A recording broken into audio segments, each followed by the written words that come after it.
Assalamualaikum warahmatullahi wabarakatuh. Kembali lagi bersama saya Fatin Farhana. Nah, dalam video kali ini saya akan menjelaskan tentang materi kombinatorik. Yang pertama, saya akan menjelaskan tentang prinsip inklusi eksklusi.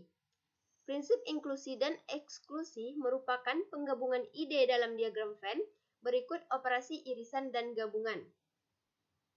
Banyaknya anggota himpunan gabungan antara himpunan A dan himpunan B merupakan jumlah banyaknya anggota dalam himpunan tersebut dikurangi banyaknya anggota di dalam irisannya.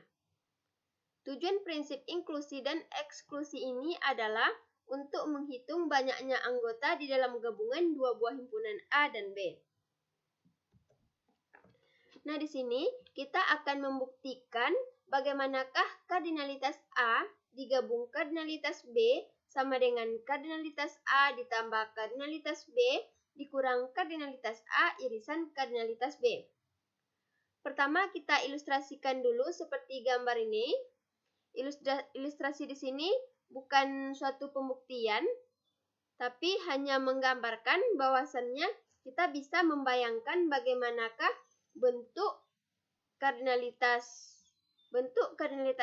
A digabung kardinalitas B. Nah, kalau kita punya dua himpunan A dan B saling beririsan di tengah seperti daerah 2 ini, maka kardinalitas A digabung kardinalitas B akan sama dengan kardinalitas daerah 1, 2, dan 3. Sehingga di sini kalau kita tuliskan A digabung B sama dengan daerah 1 digabung daerah 2 digabung daerah 3. Daerah 1 bisa kita tuliskan sama dengan A minus B, daerah 3 sama dengan B minus A, daerah 2 sama dengan A irisan B. Di sini kita tuliskan kardinalitas A digabung kardinalitas B sama dengan kardinalitas A minus B digabung kardinalitas B minus kardinalitas A digabung kardinalitas A irisan kardinalitas B. Sama dengan kardinalitas A minus kardinalitas B ditambah kardinalitas B minus kardinalitas A ditambah kardinalitas A irisan kardinalitas B. Nah, di sini kita akan membuktikan bagaimanakah kardinalitas A digabung kardinalitas B sama dengan kardinalitas A ditambah kardinalitas B dikurang kardinalitas A irisan kardinalitas B. Terlebih dahulu kita akan membuktikan yang ini. Kardinalitas A minus kardinalitas B ditambah kardinalitas A irisan kardinalitas B. Kita lihat pada gambar ini. Kardinalitas A minus B seperti daerah yang diarsir ini atau daerah 1 digabung kardinalitas A irisan B. Yang ini, yang irisan ini atau daerah 2. Maka dia akan sama dengan A saja. Seperti ini, A saja. Kita tuliskan di sini A saja.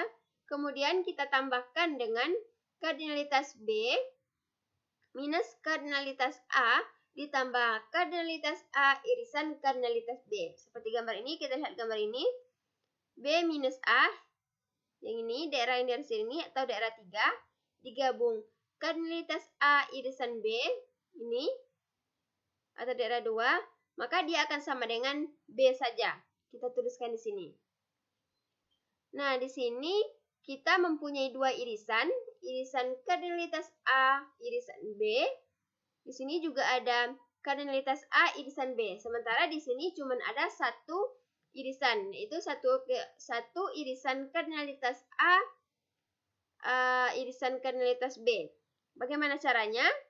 Yaitu dengan kita kurangkan kardinalitas A irisan kardinalitas B di sini. Sehingga dapat hasilnya minus kardinalitas A irisan kardinalitas B. Kita sudah mendapatkan kardinalitas A ditambah kardinalitas B dikurang kardinalitas A irisan kardinalitas B.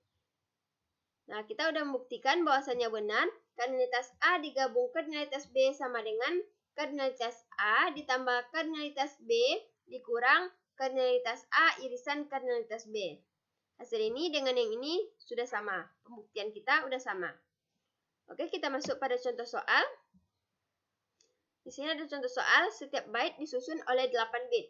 Berapa banyak jumlah byte yang dimulai dengan 11 atau berakhir dengan 11?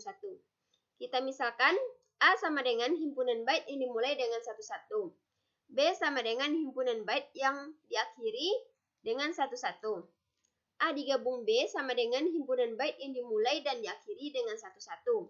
A irisan B sama dengan himpunan byte yang dimulai atau diakhiri dengan 11. Jumlah byte-nya kan tadi sama dengan 8. Karena 2 bit sudah digunakan, jumlah byte-nya sama dengan 8 bit. Karena 2 bit-nya sudah digunakan untuk posisi pertama maupun akhir dengan 11, maka kardinalitas A sama dengan 2 pangkat 6 atau sama dengan 64 buah. Kardinalitas B sama dengan 2 pangkat 6 juga atau sama dengan 64 buah. Sedangkan untuk A irisan B sama dengan 2 pangkat 4 atau sama dengan 16 buah. Sehingga kardinalitas A digabung kardinalitas B sama dengan kardinalitas A ditambah kardinalitas B dikurang kardinalitas A irisan kardinalitas B. Kardinalitas A-nya tadi 64. Kita tambahkan dengan kardinalitas B-nya juga 64. Kita kurangkan kardinalitas A irisan B-nya tadi 16. Dapatlah hasilnya 112 buah. Oke, kita lanjutkan dengan materi selanjutnya yaitu tentang permutasi. Permutasi adalah penyusunan kembali suatu kumpulan objek dalam urutan yang berbeda dari urutan yang semula. Pada permutasi ini urutan harus diperhatikan dan tidak boleh adanya perulangan. Kita lihat di sini ada 3 bola. Yang pertama bola merah, bola biru, dan bola putih. Dan tersedia juga 3 kotak. Kotak 1, kotak 2, dan kotak 3. Berapa jumlah urutan berbeda yang mungkin dibuat dari penempatan bola ke dalam kotak-kotak tersebut? Nah, ini adalah kemungkinan urutan bolanya. Kotak 1 itu kita isi dengan bola merah, biru, dan bola putih. Kotak 2 kita isi dengan bola merah, putih, dan biru. Kotak 3 kita isi dengan bola biru, merah, dan putih. Kotak 4 kita isi dengan bola biru, putih, dan merah. Kotak 5 kita isi dengan bola putih, merah, dan biru. Kotak 6 kita isi dengan bola putih, biru, dan merah. Jadi jumlah kemungkinan urutan berbeda dari penempatan bola ke dalam kotak adalah 3 dikali 2 dikali 1 sama dengan 3 faktorial atau sama dengan 6. Definisinya, jadi permutasi itu adalah jumlah urutan berbeda dari pengaturan objek-objek. Permutasi merupakan bentuk khusus aplikasi kaidah perkalian. Permutasi dari n unsur yang berbeda, x1, x2 hingga xn adalah pengurutan dari n unsur tersebut. Di sini ada teoremanya, terdapat n faktorial permutasi dari n unsur yang berbeda. Ini adalah pembuktiannya. Misalkan jumlah objek adalah n, maka urutan pertama dipilih dari n objek. Urutan kedua dipilih dari n dikurang 1 objek. Urutan ketiga dipilih dari n dikurang 2 objek. Dan seterusnya hingga urutan terakhir dipilih dari 1 objek yang tersisa. Nah, menurut kaidah perkalian, permutasi dari n objek adalah n dikurang 1, n dikurang 2, dan seterusnya hingga sama dengan n faktorial.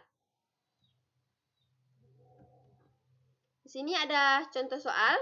Kita lihat contoh soal 1. Berapa banyak kata yang terbentuk dari kata hapus? Penyelesaiannya ada 2 cara. Cara yang pertama yaitu 5 dikali 4 dikali 3 dikali 2 dikali 1 dapat hasilnya sama dengan 120 buah kata. Cara 2 yaitu P 5 sama 5 sama dengan 5 faktorial sama dengan 120 buah kata. Kita masuk contoh yang kedua, contoh soal yang kedua. Berapa banyak cara mengurutkan nama 25 orang mahasiswa? Penyelesaiannya di sini P 25 sama dengan 25 faktorial. Oke, sekian materi yang dapat saya jelaskan. Semoga teman-teman semua mengerti. Lebih dan kurang saya mohon maaf. Wabillahi taufiq wal hidayah. Wassalamualaikum warahmatullahi wabarakatuh.